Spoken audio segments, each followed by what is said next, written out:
On this episode of Radcast Outdoors, we sit down with Jake Perkinson. Jake was a NOLS instructor for many years and has been able to travel all over the world. So we talk a little bit about his travels. He's also an expert climber, a novice fisherman, and a novice hunter. So we talk a little bit about all those things and how he got into the hunting and the fishing. Talk a little bit about his trip to New Zealand and doing some fishing down there in New Zealand. And we also talk about his bread shop based out of Lander. Jake is an amazing guy, and we hope that you enjoy this episode of Radcast Outdoors. This episode of Radcast Outdoors is brought to you by PK Lures, Bow Spider, and High Mountain Seasonings. Fish on! Hey, Radcast is on! Hunting, fishing, and everything in between. This is Radcast Outdoor. Here are David Merrill and Patrick Edwards.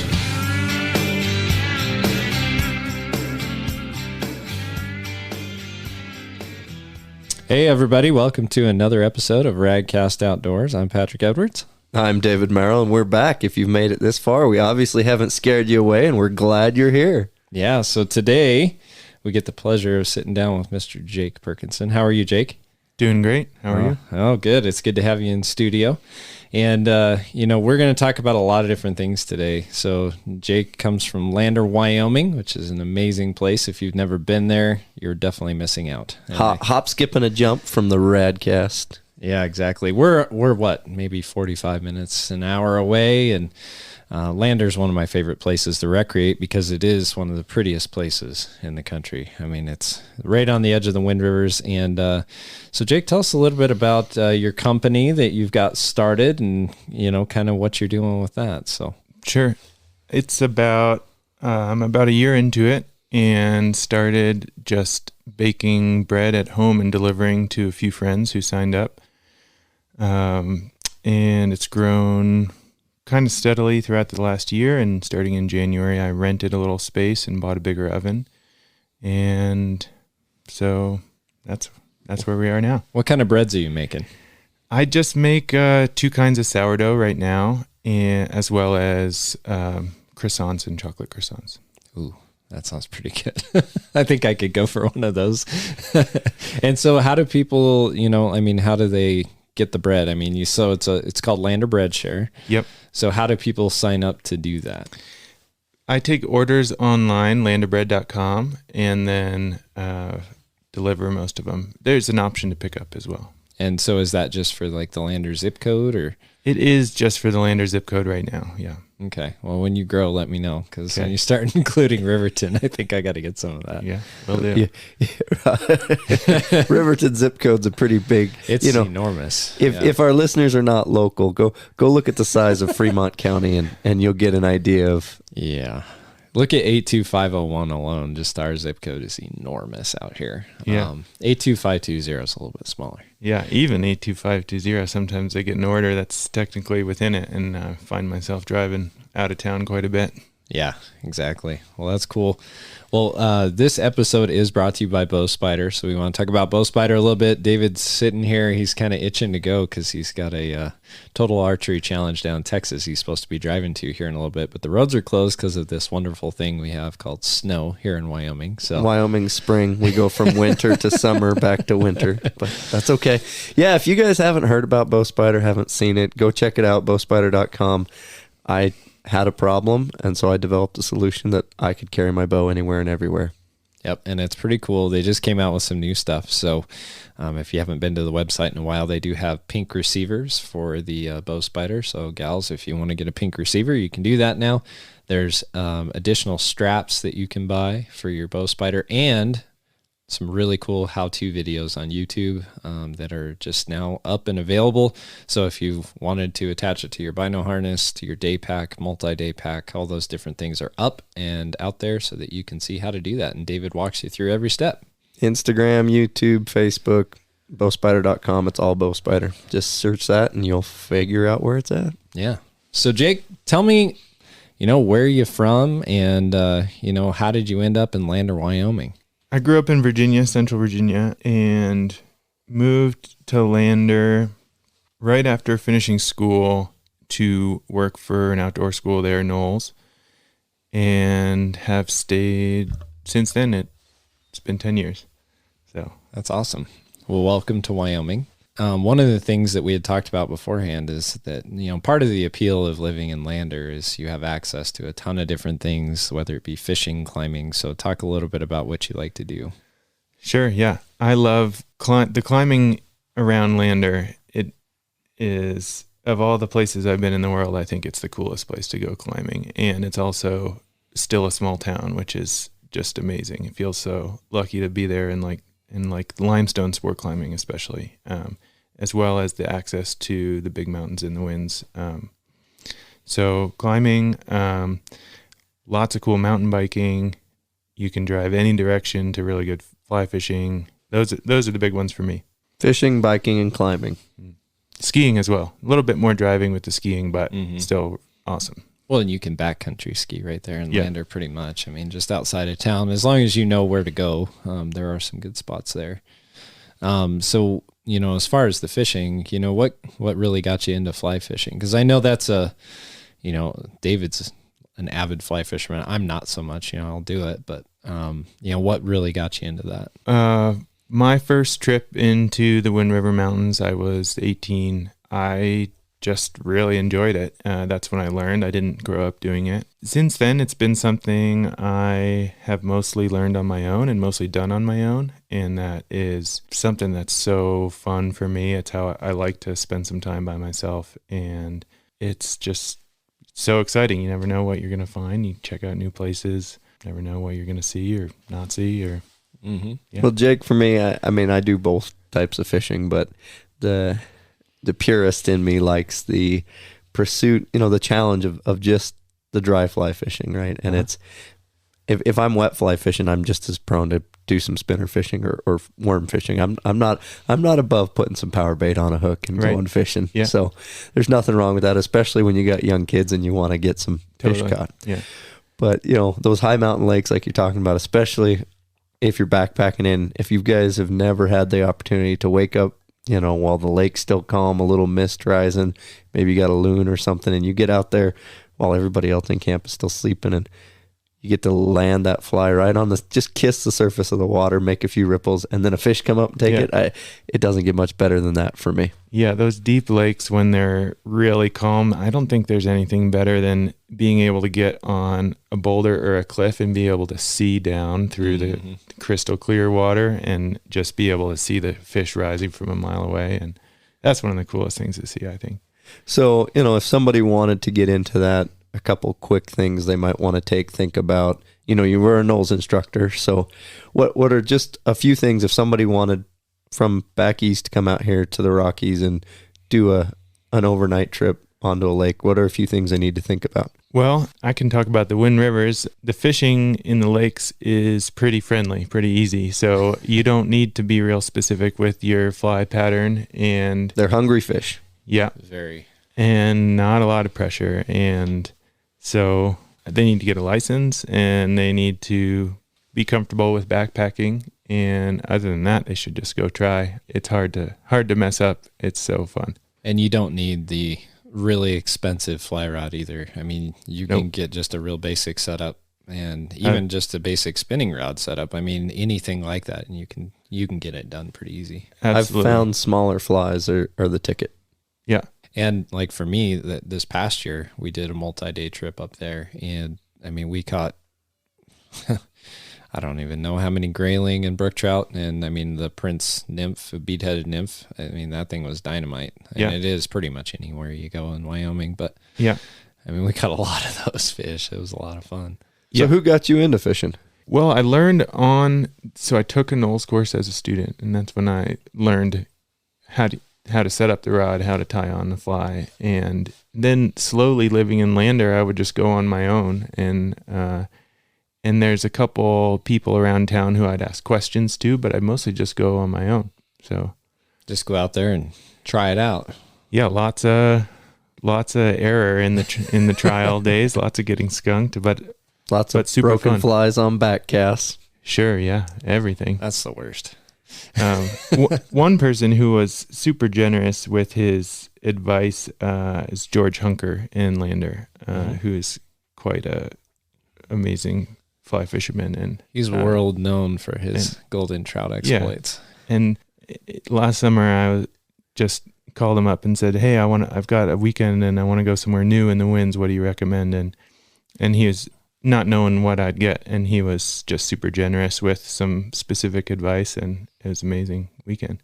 Yeah, that's cool. And there's so many spots, last year we did the Leg Lake thing, and so we fished our way up to Leg Lake and then back out. And I mean, you can go to so many different places on different drainages too, because you got the Roaring Fork, the Atlantic, and Silas Creek, and all these different places. And so there's just so many places you can catch fish. Yep. And if you go up high, there are lakes in the winds that aren't on the map, and there's tiny lakes with huge fish. So there's just no end to the exploring. Yeah. And like up to 11,000 feet. Totally. I mean, there's and you go up to 11,000 feet, you expect you're going to find some like smaller fish because there's no bugs up there, but they're huge sometimes. Yeah, there was some grayling caught up around that almost 11,000 foot mark, on this trip that I went on last year, and it was like, wow, those are some really nice grayling up at this height. Like you wouldn't expect that. Totally. So that leads me to a thought is, you spurred the thought of, exploring in no end. Well, I mean, that's all due to the public lands that we have, right? And we're very fortunate in this state that we have more public than private by a lion's share. But, we do have this competing interests, right? Between the bait fishermen, the fly fishermen, between the archery hunters and the rifle hunters, between the guys doing non-consumptive, photography or just backpacking or hiking, and the guys that are doing beetle kill removal or, the rockhound guys. Everybody's got their thing, or rock climber, right? So the one thing I want to see across all these sports and all these hobbies is maybe a little more collaboration, a little bit more cooperation, because I don't want to hear the negativity of, well, that guy's in my spot doing X and I want to be here doing Y. And it's like, well, it's public land, right? So what's your opinion of, because you're kind of in a couple different of these hobbies that have, I wouldn't say super competing interests, but at least competing utilization of our public lands. Yeah. Well, the first thing that comes to mind is that there's so much space. So I rarely actually find myself in any sort of like, oh, I wish this guy wasn't here. And then when you do run into other users, I've never had a bad experience. In my experience, most people are super friendly, super civil, and interested in each other's different passions. So the closest thing I can think of is some skiers and snowmobilers on Togety Pass that like to talk about each other as if the use is competitive or a shortage of scarcity of space. But I haven't found that to be true. I've had amazing encounters with every snowmobile I've ever run into when I was skiing, and gone a few times and enjoyed it. And if I wanted to get away skiing, there's always somewhere to go. So, yep. And I think, snowmobiling gets a bad rap, honestly. I mean, it's no different than driving down the highway. It's just, as long as there's the snow and, doing what you're doing and people are responsible, it's fine. It's really fun too. Yeah. A lot of people really enjoy it. I haven't really gotten into it because if I'm going out, I'm typically going to go fishing. That's just what I like to do. But I mean, there are a lot of people that love it, and I think that's great. And I think that they should be able to enjoy that. And, but to David's point, I think, if we had more people collaborating, because sometimes you get the hunters and the fishers that are like, I don't want anybody else out here because this is what I want to do and I want it to be a certain way.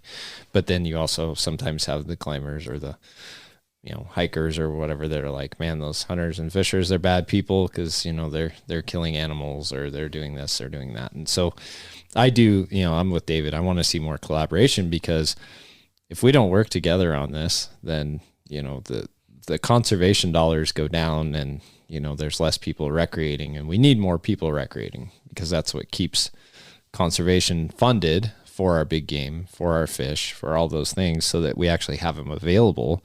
Because I don't want to see a day where my kids can't go fishing. That would be really, really bad. And I know David wants his kids to be able to hunt. So we have to work together on that. Yeah. The cool thing with, the hunting portion and even the fishing portion is if those ecosystems for those top predator fish or for those, big ungulates or the big predators, if those ecosystems are healthy enough to maintain and support those big, large, creatures, everything else benefits all the way down to mice and squirrels and snakes and birds, right? Yeah. And so we don't need to be out there saying, well, we got to protect the sparrow, as long as we're, conserving these habitats and making them function for elk. I mean, you look at right now, a big issue we have out west is beetle kill.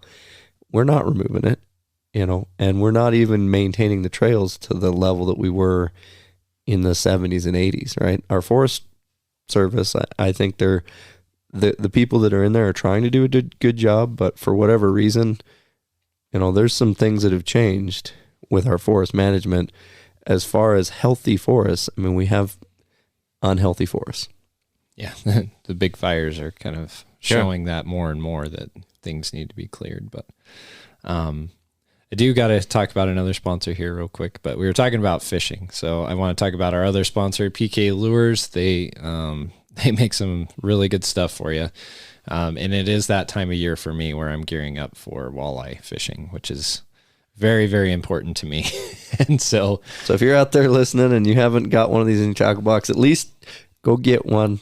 Yep. Say, hey, on an off day, I'm going to give this a try, because you'll no longer have an off day out there fishing. Yeah, so I'm going to give you a little starter kit. So if you're going to go walleye fishing this spring and this summer, definitely put a PK spinach jig or two in your box. Those are very effective for walleye. Also the new PK Rattler, and also the next generation Ridgeline crankbait. So definitely get a few of those, stick them in your tackle box. You can fish those from shore. You can fish them from a boat. So go to pklure.com, check them out, and definitely tell them that Radcast Outdoors sent you. So again, pklure.com.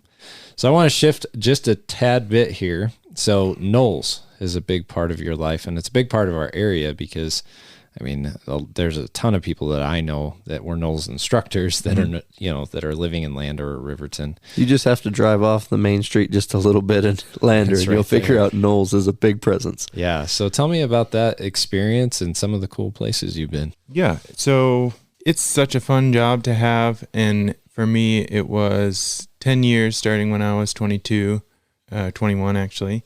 And I got to go all over. I was so lucky. I spent some seasons down in Chile and Patagonia, India, New Zealand, and around the Western U.S. as well. So it's such a fun way to travel as well, because you have a community that is local when you show up, that can show you around and get to see different environments and different cultures, and super fun. I'm really jealous, because some of those places you've listed off are places I haven't been yet.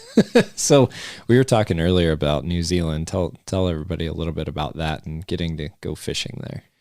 Sure, yeah. I had a month off in between some contracts in New Zealand right when I was learning to fly fish. And so I spent some time just driving around the South Island trying to figure it out, which now with some perspective I know was some of the best trophy trout fishing in the world, and kind of a funny place to be bumbling around, like trying to teach myself, but was a beautiful spot and fun experience, and not much catching that month, but lots of getting really excited. And you saw some bruisers, I'm sure. Oh yeah, plenty that were right there and not scared of me, but also not interested.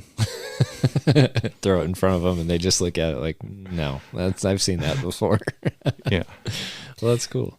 We did a backpack trip 2 seasons ago now into a lake, and I usually the outlet's pretty good, right? But fished the lake, caught a few fingerlings, but went up to the inlet, and there was a deep channel. This was early spring. Ice had just come off, or maybe there was a little bit left, and there was about a 6 foot deep hole. Right in the inlet stream was maybe a foot deep, but there was this hole about 200 yards up from the lake, and there was just a huge fish, and I threw every fly that I had with me, and he just never even once even looked like he was going to commit to it. That was pretty frustrating. Yeah, you run into that in the inlets and outlets sometimes in the winds. I remember being up there teaching a NOLS course a couple summers ago with 2 good friends, which made the experience that much more fun. But there's a time at the end of the NOLS course where you send the students off on their own. The instructors are kind of on their own also for the last 3, 4, 5 days, which is great. And we were kind of low on food and gave the food to the students, and so had to do some more high stakes fishing. And there's often these big fish that are so deep that it's really hard to get any even with weight on the fly down to them.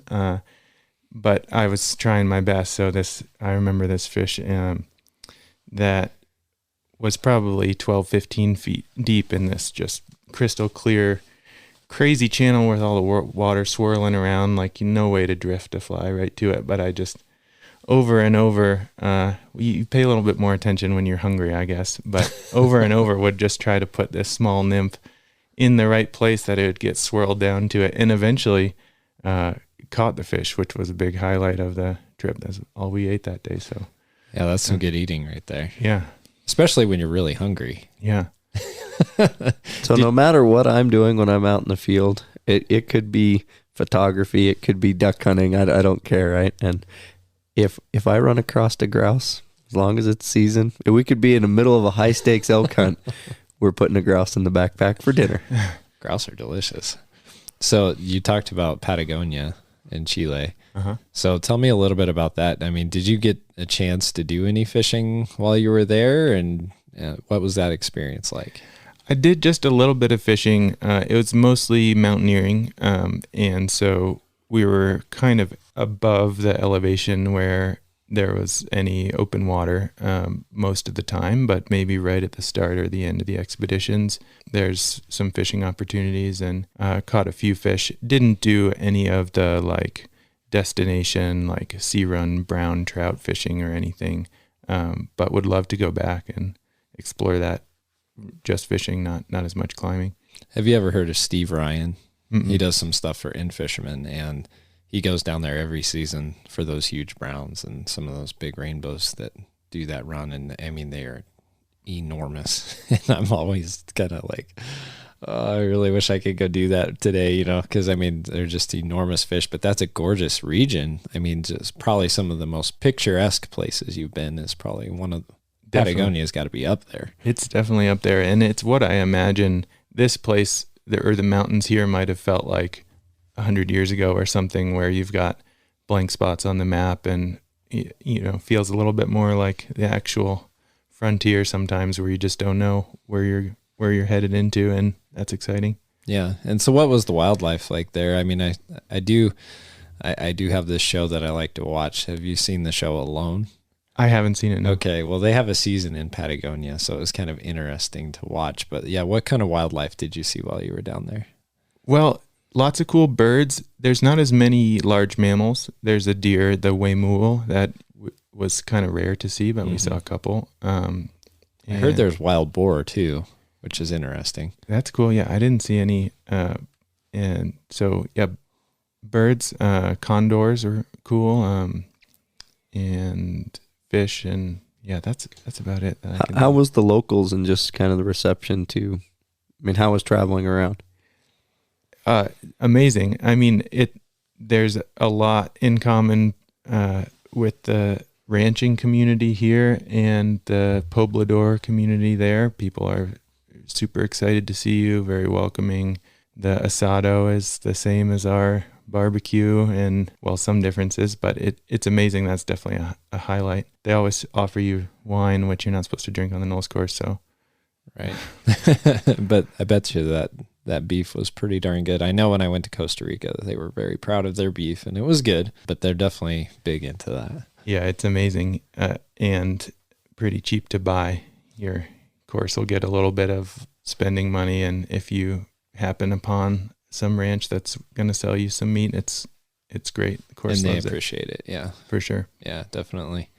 So I want to get back into the climbing just a little bit, because one of the things about our show is we do talk hunting and fishing, but everything else in between, right? So I want to hear more about climbing, because I'm not a climber at all. I mean, I am as novice gets with climbing. But I have read in different articles about Lander being one of the top climbing destinations right there in Sinks Canyon anywhere in the world. I mean, it's some of the best climbing there is. So tell us a little bit more about that and kind of what people, like if they wanted to get into climbing, what would they need? What would they want to do? Sure. Well, Lander has got great access to a specific kind of climbing, which is really fun. Sport climbing, it's often pretty steep and pretty safe to fall.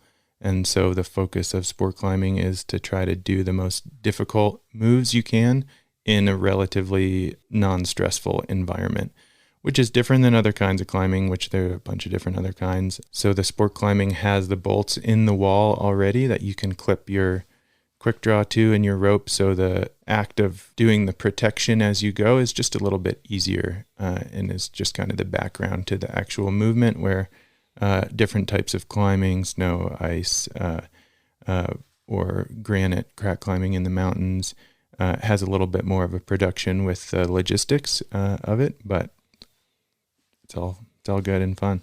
So like Vitavu down by Laramie, is that more of like crack climbing? Yep. Is that what that is? Yeah, that's got more of a reputation for kind of brutal crack climbing that's hard on your body, specifically because the cracks are wider, so they can be awkward, and the rock is grainy and sharp and can cut you up. Granite, yeah. That's very hard on the hands. For sure. Yeah.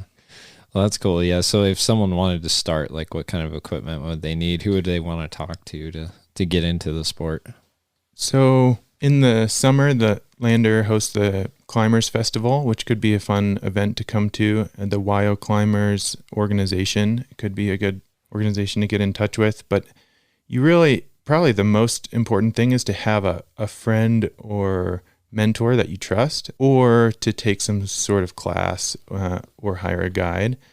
It's nice to just start with a minimum of stress about, like, are we doing this right? So as far as equipment, you need a rope, you need quick draws, you need shoes and a harness. A helmet would be good. And that's it. Cool.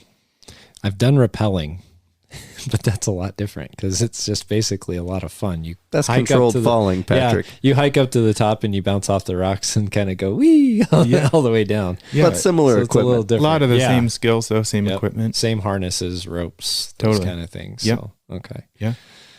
Yeah, I mean, I've always kind of wanted to look into it a little bit. I mean, it looks a little stressful to me, but yeah. Well, maybe the crossover is some of that mountain goat hunting where you need a mix of technical skills, winter camping and hunting all together. Yeah, that's where David would come in. That's more David's thing than mine.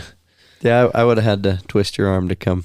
I did sign up to go do the goat hunt that they had up there in the Tetons, and I was looking forward to it. It was going to be fun. But one of my thoughts when you were talking was, if somebody really wanted to get started, most of these towns have a rock wall or a climbing wall, and that's where a lot of these guys that are into climbing kind of hang out when they're not outside, right? Definitely, yeah. So that's a good place to meet a partner or just practice. Just get on a wall and see, is this something I want to go do at 500 feet instead of 50? Elemental has a climbing wall, correct? Yeah, they've got a great little training bouldering wall and lots of friendly, knowledgeable people and Steve Bechtel, the guidebook author, owns the gym, and yeah, it's a great place to go. So Elemental is a gym in Lander. So if you are in this area and you're listening to this, that's a good place to start, at least to get an idea of what you want to do. So very cool. Well, it's time to talk about our next sponsor. High Mountain Seasonings is near and dear to David and I's heart because we do like to consume the things that we catch and that we hunt and procure in the field. So High Mountain Seasonings is your top place if you want to get seasoning, jerky kits, anything like that. You can start from the beginner, like we talked about. Just get a shaker for your hamburger. You can go all the way to processing your own bacon, your own sausage, everything you need to do that there is at High Mountain Seasoning. The other day, I got some buffalo burger that a buddy of mine in Cheyenne gave me, and I got out the hickory burger seasoning and put some of that on there and grilled those up for the kids and for my wife and I. Those things were so good. Really, really good. So you can go to highmountainjerky.com. It's HIMTN jerky.com to get that stuff. So support them. They are a Riverton company as well. So that's near and dear to David and I's heart as well. So, but yeah, so being a NOLS instructor, you got to travel. NOLS is known for, I mean, just some of the best and most epic trips that you could ever do and some of the experiences. But a big part of that is also teaching leadership, conservation, those kind of things. So can you talk a little bit about some of the things that you did teach people while you were on these expeditions? Sure. I kind of gravitated towards the trips that had either from the environment or the route kind of the most objective challenge, because in my experience that brought people together the most. And so most of the learning, in my opinion, comes from the living in a small group as a student and just dealing with the cooking, with the living in the tent, with the weather, with your peers. And then probably the instructor's most important job is just to be a role model about how to do that well, how to be kind and respect other people when it's bad weather or tired or lack of food or whatever it is. So yeah, it's a fun job because the environment does a lot of the teaching if you just kind of create the right environment for it to happen. Right. So what is if you could tell a story about the craziest situation you were ever in on one of your expeditions, what would it be? Hard to pick. I don't know. Not a lot of like epic mishaps or anything, some like really, really fun and hard times sometimes. Maybe down in Patagonia, getting the re-ration of food can sometimes be unpredictable with the weather. Often it's brought to you by people on horseback. If they can't cross a river, they're not going to show up. And so maybe dealing with some of that uncertainty and being out of food is up there. And people do fine, and it always shows up. So that sort of experience, I think, is more powerful than any of the classroom curriculum, which is great too. But yeah, that's what comes to mind. One of the things that watching that show alone has kind of shown me is just how fragile we are.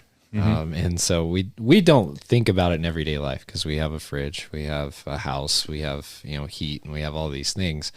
But really, we're pretty fragile. You stick us out in the middle of the mountains, it can be a dire situation pretty fast. And you see these people trying to survive off the land and actually how hard that is, just because getting enough protein, getting enough calories is extremely difficult. So, on those trips, did you guys do fishing? Did you do, like find things that you could eat, like vegetation, those kind of things? Definitely. Yeah. That's one of the most fun parts of the trips in the Wind Rivers is the amount of stuff that you can eat. And you can pack a little bit lighter on the front end, and you can count on eating some fish and finding some forage. So that's another fun story that I remember with a couple of friends happening across. There's these legends that there are canoes and boats like stashed deep in the wilderness in the Wind Rivers, which some of them are true, I guess. And we happened to cross one, and being pretty low on food, just really enjoyed using it and fishing out in the middle of the lake instead of standing on the side and catching enough to eat. And definitely, yeah, it's also really fun to teach people. It's so easy to catch fish that you can teach a beginner, and they catch and clean and cook a fish on that same day, and that's great. What are some things that you'd forage out there? There's a lot of like good salad greens, like bluebells is one of the easiest things to recognize, and kind of tastes like spinach, and is a nice garnish to add to whatever you're cooking out there. There's a bunch of berries as well, and more stuff that people are more knowledgeable than me know all about. Identifying mushrooms, I can identify a couple that are really nice, but I'm a little more conservative with when I'm not sure there. Definitely go with someone who knows about mushrooms before you start diving into mushrooms.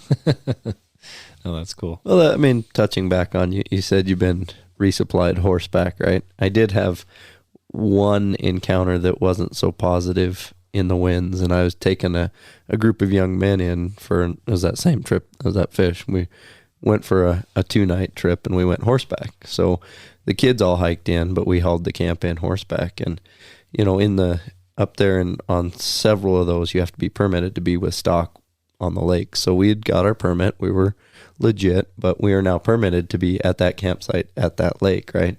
Well, when we pull in, there was 2 other tents there, and they were very upset that we set our horses and set 12 kids in the midst of, their camp. And, after a little bit of a disagreement, I had to explain to them that, this is where we were permitted to be. This was the only place we could be. We had the logistics, and they were, just weekend hikers up there enjoying. They very easily could move their tent, and did move about 400 yards the other side of the lake where they could be, right? But there was only one spot that was on that lake, was a registered campsite that you could camp with livestock, or with horses. So that's that competing interest, right? And the thing I'd say as a horse guy, and I know Patrick's not, he would love to be, but he can't Too allergic. is all those trails were cut and made by explorers exploring horseback, right? Now, the climbers get to utilize them. The fly fishermen get to utilize them. The weekend backpackers, the elk hunters, everybody gets to utilize it, but it was really the explorers. And some of those were following either Native American trails or just game trails, figuring out where they're coming and going. So, I'm a big proponent of more trails. I like trails. I like to explore, right? I don't want to just keep seeing this beetle kill ruin trails, and we get down to where there's only one trail in and out. And then, I do a whole bunch of off-trail stuff, right, when I'm archery elk hunting, but I utilize those trails quite a bit with my horses, and it's pretty nice. So that's my little piece of, that conservation. We have everybody up there trying to use it. And the other one I'd say is, as a horse guy, when you got your car, I don't care if it's a pickup or a motorcycle, there's a couple facilities at those trailheads for livestock. Don't block them. Don't utilize them. Park another, because when I've got a gooseneck horse trail and I'm trying to turn around there and your car's parked in the middle of the way, that gets me red under the collar pretty quick. I bet. Yeah, it's a lot of it's just being a good citizen out there. I mean, and remembering that everybody's out there to have fun and to enjoy themselves and have an epic experience. And I mean, that's why we go.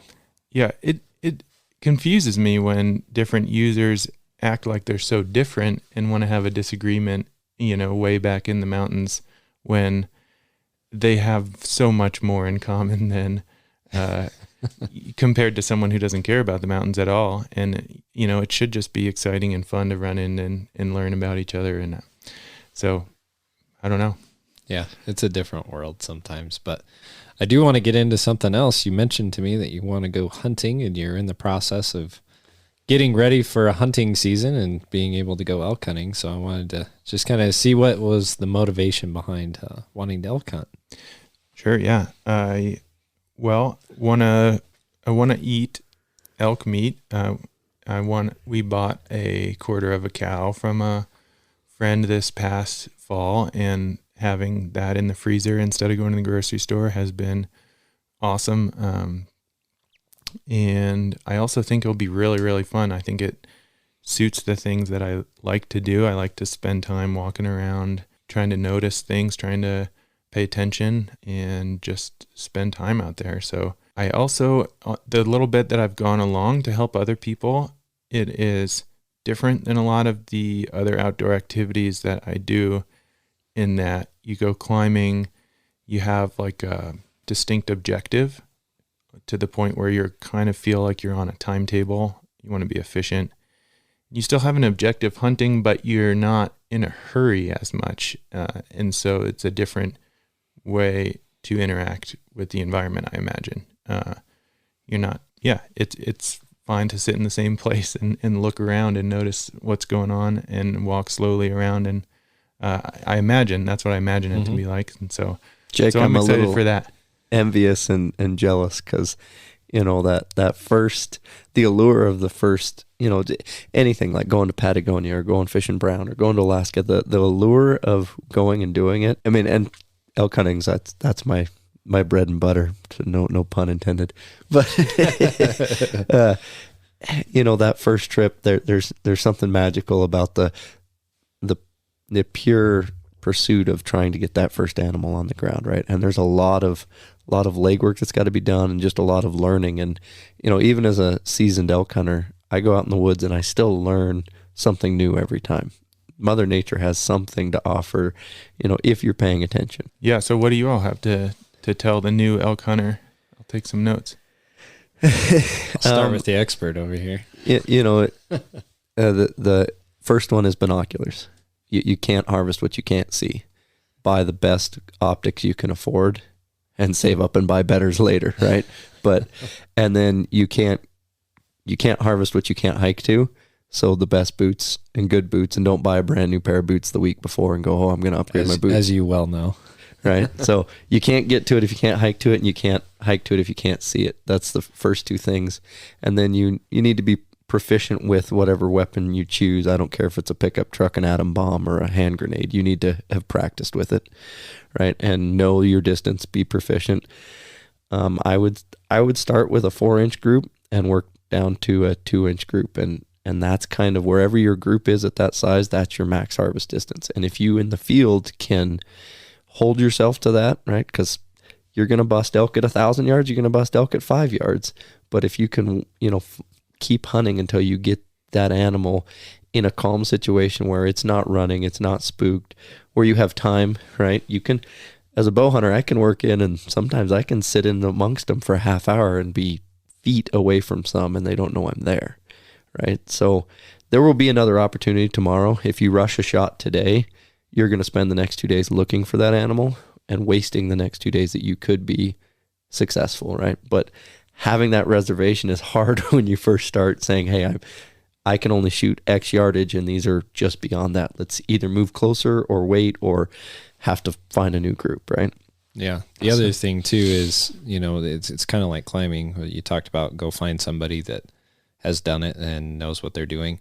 I think hunting is a very similar thing. Like if you've never field dressed an animal, the other thing, because a lot of people think about the hunt part, as soon as you have that animal down, then it's work part. And then you have to understand what to cut, what not to cut, how to cut it. Be prepared with rope, game bags, things to hang your meat if you need to start packing it out. Like if you plan to pack it out on your back. Also just the logistics of where you're going to set up camp, understanding where the water holes are, where the feed is. David has some podcasts that we've done in the past on that, so definitely listen to that.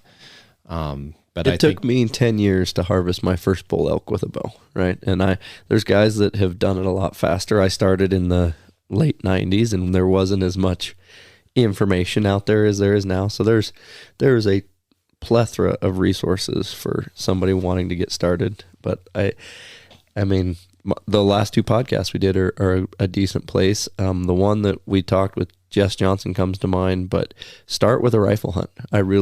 She kind of got thrown into a bow hunt, and there's nothing wrong with that. But, get one under your belt, get one in the freezer, definitely have that contingency plan of, hey, I've just shot a large animal. You might be in bear country, and we talk about some more of that on some of those other episodes. But, like Patrick said, I think a mentor is a great place to start. But if you don't have that access to that mentor, I mean, there's a ton of resources out there. Again, be proficient with your weapon. Your outdoor skills need to be, map and compass skills. You're combining everything from camping to expedition to self, retrieval kind of stuff. You're going in places and situations where there isn't other people, right? That's where the game is. So, having some of those wilderness survival skills, having some first aid under your belt, those are all great tools. But yep. Buck Tilton said it best: the best tool you can pack with you is your mind, right? Is knowledge and information. And there's been a couple times, like, and you mentioned on a fishing trip or on a climbing trip or even on a mountain bike trip, you kind of have a schedule, an itinerary. Hey, we're going to be here at this time and we need to move to this. Elk hunting, it might be, I just shot one right at dark, and I was going to hike out and go to bed in a nice, warm, dry, safe place. But you know what? Logistically, it makes sense to do B instead of A. And so sometimes I've hiked till 5 a.m. with meat on my back. Sometimes it's, hey, we're going to sleep right here in a cave, and we'll get up in the daylight and deal with this. A couple times we've attempted to do some meat recovery. We got a little bit off, not even the beaten path. We just thought we were going down this drainage. We didn't really get turned around, but the blowdown and the terrain got a lot thicker, and we weren't on trails trying to get down to the main horse trail. And too much weight, so we abandoned all the meat. We hung it high we didn't abandon it permanently. We unloaded all the meat from our packs, and we hung it really high in a tree at 1 o'clock in the morning so that we could safely get down to the pack trail. We didn't have enough stuff to stay out, and we were maybe an hour and a half hike to the vehicle. So I was like, hey, we'll be out by 3. We'll come back out in the morning with the horses. So you need to be able to be flexible. And I would say in hunting, especially, the buddy system there's nothing. It's a sport kind of like fly fishing, where it's more of a solo sport. It's can be enjoyed with a partner, but also can be really cool solo. There's a danger with that solo is you need to have your skills, up. Don't just grab a gun, grab a tag, and go wander off. People get lost and freeze to death and die every year. And again, there's the safety factor of you're putting several hundred pounds of meat on the ground in predator country. So, Yeah. that's definitely having a kill kit, and, really quickly a kill kit, rubber gloves, some game bags, some paracord, at least 100 feet, if not 200 feet. I've actually started going to 330 cord instead of 550 cord because I can package a little more cordage for the same weight. Now, the problem with the 330 cord, when I put an elk quarter over I like to find a blowdown tree that's gone against, because most of the time where I'm harvesting these elk, we pretty much, to keep it away from the bears, we have to hang it and go back and get horses. It's 5 to 7 miles.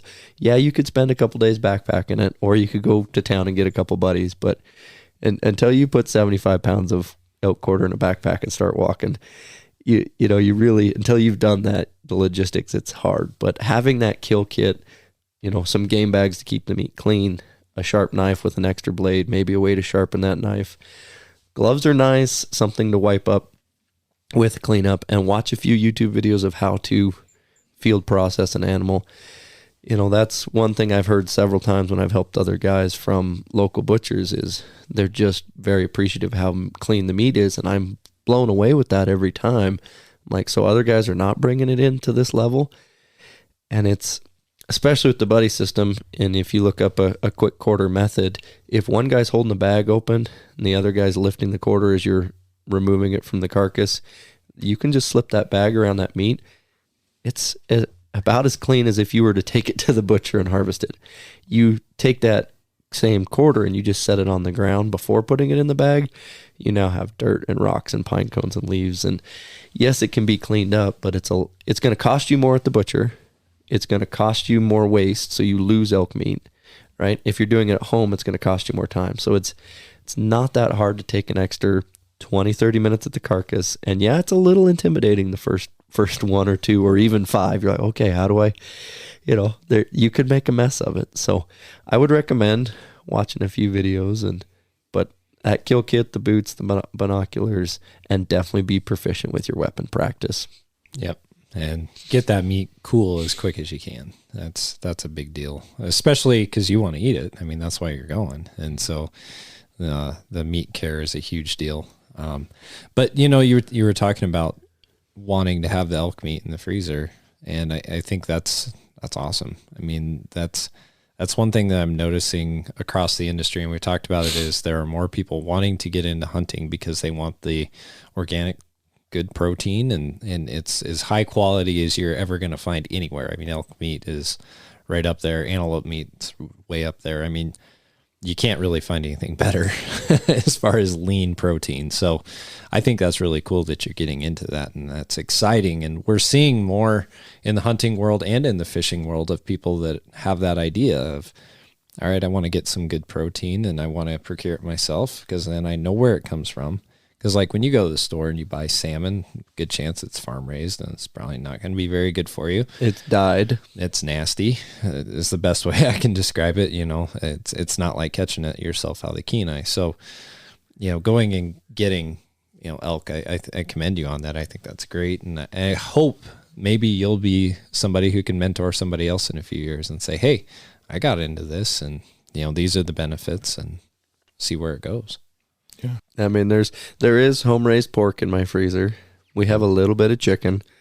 There may be halibut, but don't go looking. There's definitely some salmon, but there's always elk meat, right? And we don't buy beef at my house because my wife and I, we do pretty good at putting at least a bull on the ground first season tag, right? And that's a little harder task than, say, a cow elk hunt.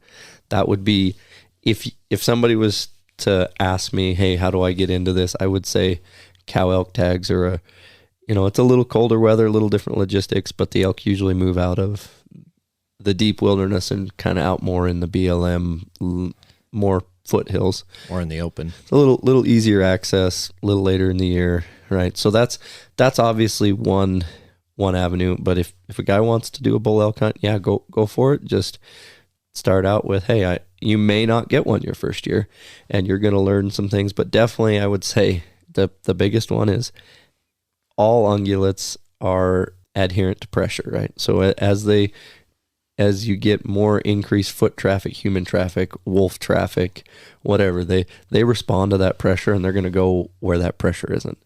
And so you have to kind of find those in-between zones, and I fell into this trap a long time ago. Hey, I'm just going to go 20 miles deep in the wilderness and there'll be nobody there. Well, there's 5 other horse camps sitting there, and there's sometimes more people in that 12-mile in meadow than if you'd stayed a mile from the truck.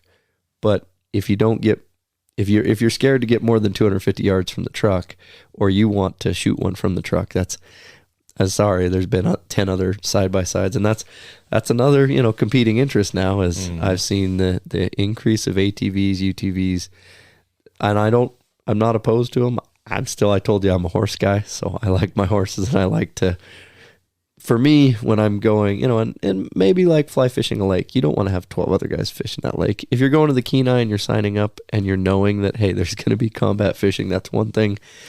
As an elk hunter, if I see another pair of boots in the fresh mud in the trail in front of me, I quickly diverge and go up a different trail. So there you go. You got a whole bunch of advice all at one time. Yeah, thanks, y'all. But it's recorded, so you can go back and listen to it if you wanted to. Yeah, sounds good.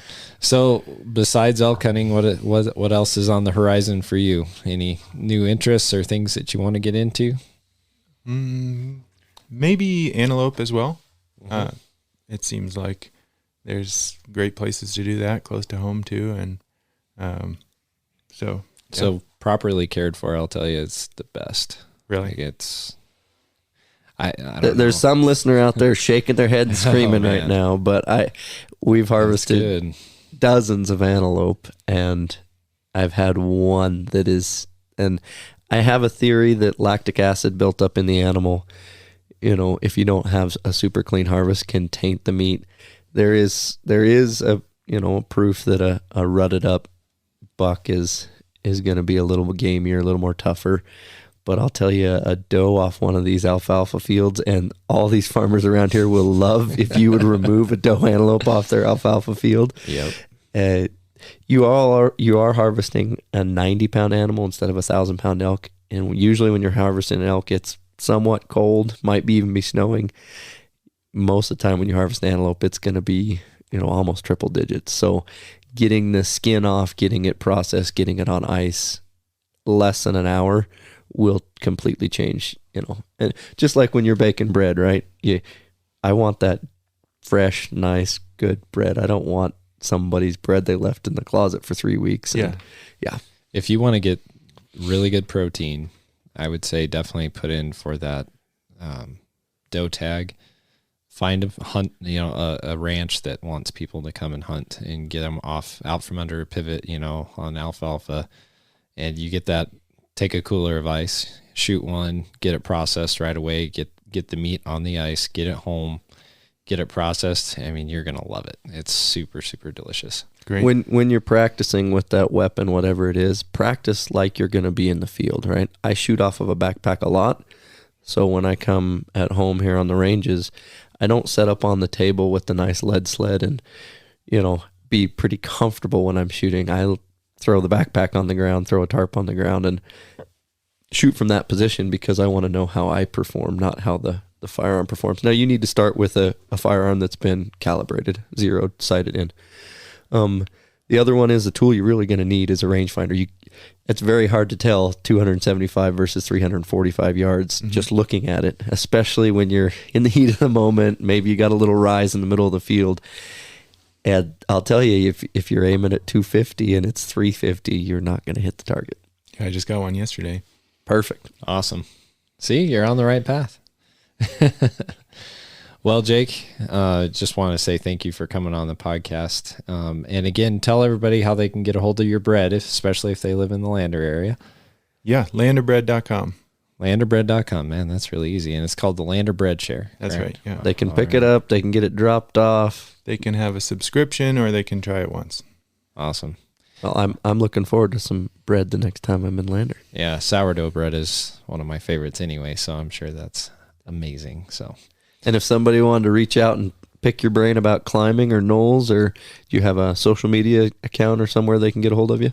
Yeah, I have an Instagram for the Lander Bread Share that I check pretty often. So perfect. Yeah. So definitely get a hold of Jake, and hopefully we'll be able to talk to you again after you harvest something. I think it'd be fun to have you on and talk about that. Yeah, maybe we can find a spot where we'll rappel off a head wall and a cliff down into a basin that's really hard to get into. Sounds good. We'll go kill some big stuff. Let me know when you get a sheep tag, and that's one thing I do really. Sheep hunting is, I don't know, once it gets in your blood, it's that mountain goat, it's that next level of adrenaline rush, right? Yeah. Yeah. Cool. Sounds good. Well, awesome. Well, thanks for coming on. I appreciate it. Yeah, thanks you all.